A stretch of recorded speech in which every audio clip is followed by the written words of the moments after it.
Hello! Data everyone from CashMorrow.com. Because nothing makes me more excited. On today's video, I'll be going over my initial impressions of Splinterlands.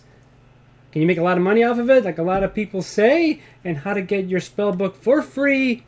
And probably a brief demo. Thank you everybody so much for joining me. If you like videos like this where I go over ways where you can make extra money on the side by doing things like playing games, please make sure you give the video a like, because it does help me out with the good old YouTube algorithm, and it will get this out in front of more people as well. So thank you very much. Now, Splinterlands is a game very much like Hearthstone or Magic the Gathering, but the difference is that it is on the blockchain. So that means that any assets that you procure in the game itself will actually be yours. Ah, dang it. So you can actually use, you can sell the cards, you can rent the cards out to people and make money off of it. And by money, I mean the game's in-game currency, which is DEC, or Dark Energy Crystals. So that makes it very appealing to me, because I'm sure you've all had a lot of instances, especially with mobile games, where you end up playing the game so much, you get all of these, you grind out the hell out of them, and you get so many of these assets, but you cannot like sell them, trade them, do anything with them. Like my Teppen account, I was playing so consistently on Teppen, using a red deck mostly, and I was playing very consistently every day until I think it was about when Akuma came out, and I had almost every single card that you can get for red. I was just playing that much, and I was getting all the rewards. I bought the season pass, or whatever it was, because it was so cheap and had a lot of Google Play balance. But I had every card. I could play freely, so it was mostly based on just strategy. I wasn't that great at the game, I just had fun with it. But I always wish I could, what if I could take my cards? What if I could sell them? What if I could do something with them? Well, that's what got me into Splinterlands, which has been getting a lot of traction recently. So the best way I can describe it is like Hearthstone, except instead of a hero, you pick a summoner. You don't get an ability, you get a buff at the beginning of the match, and then you just use your cards to go on from there. And every single game has different rules attached to them. Whether at the beginning it's just limitations on mana, so that dictates how many cards you can use or what kind. But later on you get more interesting things, like not being able to use certain types of cards, etc., etc. So I've gone into it for a bit. I've played for about, it's been about a month now. So everybody gets a standard deck at the beginning, or a standard set of cards, I should say, that you can use. You don't actually have them. They're not yours, but you are allowed to use them in matches. So you get a feel for it, learn the game, and technically still use them to earn some Dark Energy Crystals, which you can then use to buy or rent out other cards, so on and so forth. So here's the set of cards. Like most of these, it's hard to tell, because the ones that are more bright red, these guys here, are cards that I actually own myself. But that's the way it works. And every 2 weeks there's a season, or technically it is a season, I suppose, or a session. It's a season or session, whatever it might be. And then depending on how you rank is where you end up getting rewards wise. Yeah, this is easy. So here we go. So I got to bronze 3. So I get 5 loot chests. Now loot chests include anything from just more Dark Energy Crystals to cards to buffs for when you get card packs, which currently are actually sold out. So another thing is, because you own the assets themselves, there are a limited quantity of every single card. So for a while they were selling packs. The packs are now gone. There are still some cards available in rotation in loot chests, or you can buy them on the market. But because you can no longer buy packs, that makes the cards themselves more valuable. So as you can imagine, the more you play, the more cards you obtain, you can make a good amount of money off of it, technically. Now, cashing out is a bit more complicated. Maybe I can make a video about that later on. But you can cash out to different forms of crypto. It's a bit, again, it's a bit more complicated. I recommend you look for a video on that if you're interested. But the assets here are the actual cards themselves, very, very valuable depending on which ones you have. And of course, the Dark Energy Crystals. But let's get a bit more into the game itself. So again, you play these matches. Your power here is based on the size and quality of your card collection. So at the beginning you have 0, and the higher power you have is the max tier you can reach. So by default, the max tier for most people is going to be bronze 3, which is what I've been reaching. You can see right here, these are the things I got last time. So I got these. I got 3 cards, a potion, and some dark energy crystals. Oh, that was crap, 3. But the cards increase my power, which means I can eventually go into a higher tier, which means I can get more loot chests per season.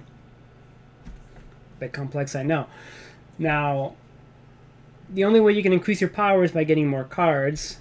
And you get more cards by either 1, finishing the season and then getting your rewards, 2, renting them out, and 3, outright buying them, and 4, from chests, from quests. Now, to get quests, and you get these every day, you actually need to purchase a spellbook. That costs $10.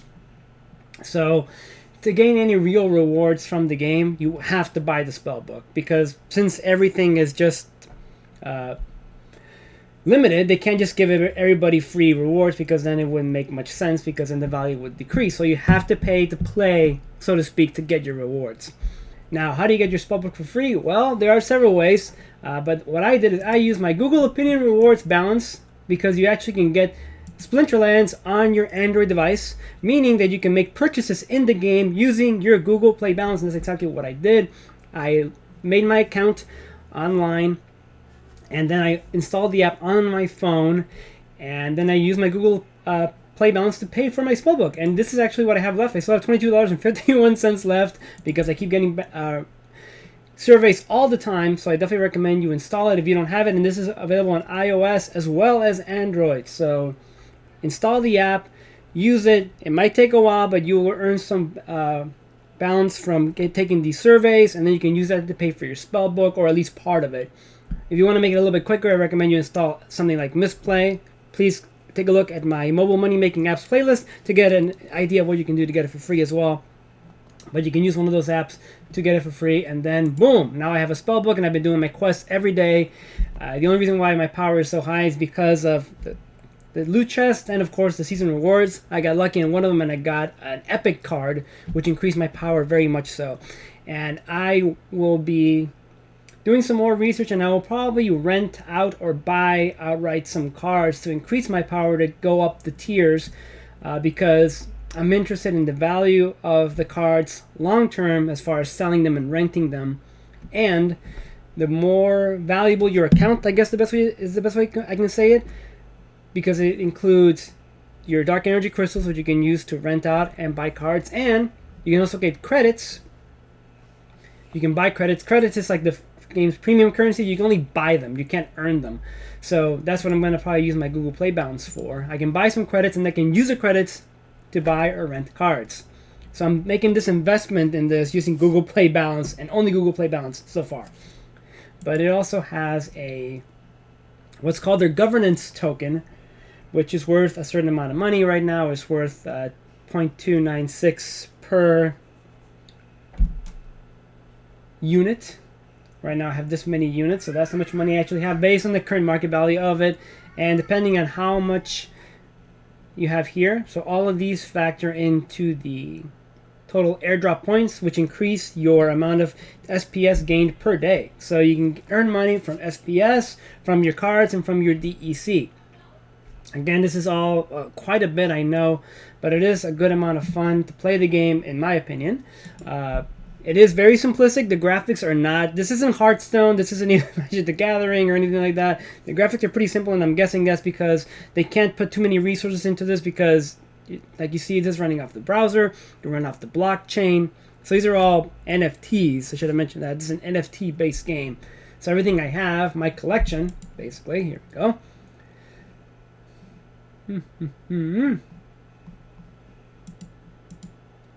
All of this, I can rent out these cards, I can sell the cards. And this guy right here, he's of epic rarity, so he increased the power of my deck very, very much.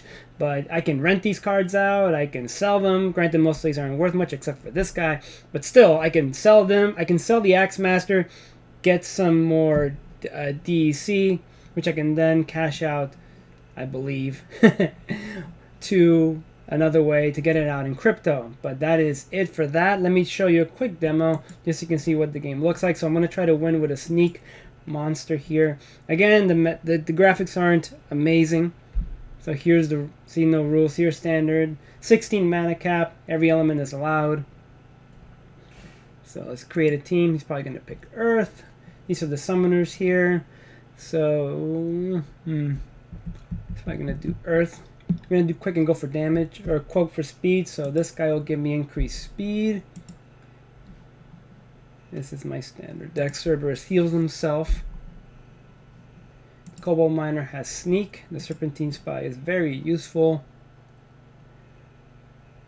I don't think I'm going to go for Attrition. The complications. I'm going to risk it. So I'm going to put the Ant, which will actually gain 1 life point every time somebody dies. So here we go. Everything is predetermined, so I'm just going to let this play out for a bit unless I see it dragging out for too long. Because you can just skip the results as it shows here. So hopefully I win, and that way I can get my chest and I can unbox it for you guys.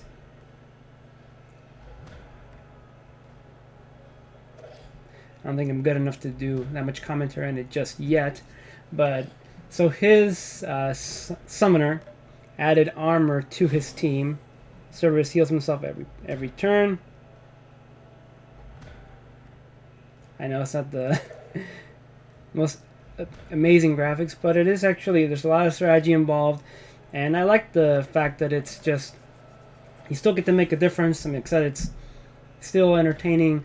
You have to decide based on your guess as to what element they're going to use, which cards you should play, which deck you should choose. So it's very interesting, and this isn't even getting into the complex stuff later on where they limit which elements you can't use, because there's 3 elements. There's melee, there's range, and there's magic. My summoner adds 1 speed to all of my cards. Higher the speed means they attack quicker. This guy has extra defense, that's why he keeps taking 0 damage. So this would in theory go on for like a long time. Well, no, just these 2 guys. We'll keep clocking him. He can keep hitting me, but at this point I won this match. Speed also dictates accuracy, so he's going to miss at some juncture. Once you get above 20 rounds, I believe you start taking damage. And then it's a war of attrition. But there you go. That's going to be it. I know, the most complex of graphics. I won. I hope there's not much echo there. So let's claim the reward and see what we got. Hopefully it's a card and not more DEC or potions. I have enough. Well, you can never have too much DEC, but... Yay, got a card. So that's going to increase... Never seen that one. It's going to increase my power. So it goes 360 now. Yes, I know it's going to take a while. But if you rent out cards or sell them, that can increase your power. So that is it. I think it's a pretty good investment of time. If you have the time... There's a lot of people that I've seen on YouTube that are saying, like, I think I saw someone quit their job and doing this full time. There's there's more intricacies to this, and I can go over other things like land guilds, and other things maybe in the future. But for now, I just wanted to show you a quick demo, show you that you can make earn assets from this. So again, I have my cards, which I can then use to rent out, which will then, again, I can increase my DECs and then get some more of the SPS to, again, later on cash out. But that is it. I wanted to make this kind of quick. I know it's a bit long, but that is it for Splinterlands. It's a lot of fun. You can get the app on your phone, so that way you can just play on the go. For now, mostly I'm just completing the quest, and then I'm not playing anymore because it does take a bit, and once you start playing for a long time, you don't get that much DEC, so there's diminishing returns on that.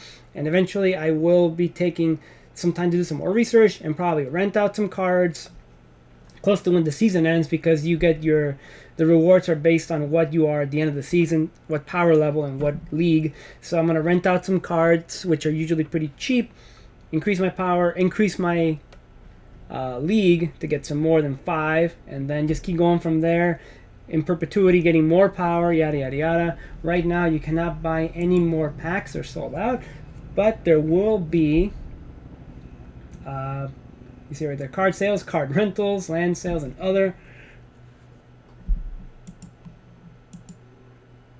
No packs, but yeah, That is pretty freaking cool. But that is it, guys. Thank you very so much for joining me. I hope this wasn't too boring. I will hopefully post more of this in the future. But if you like what you've been seeing, please make sure you give it a little visit to the like, share, and subscribe button down below. Any questions, tips, comments, post in the comment section. Right, go to play some games, make some money, spend some money, save some money, don't get boned. Get boning.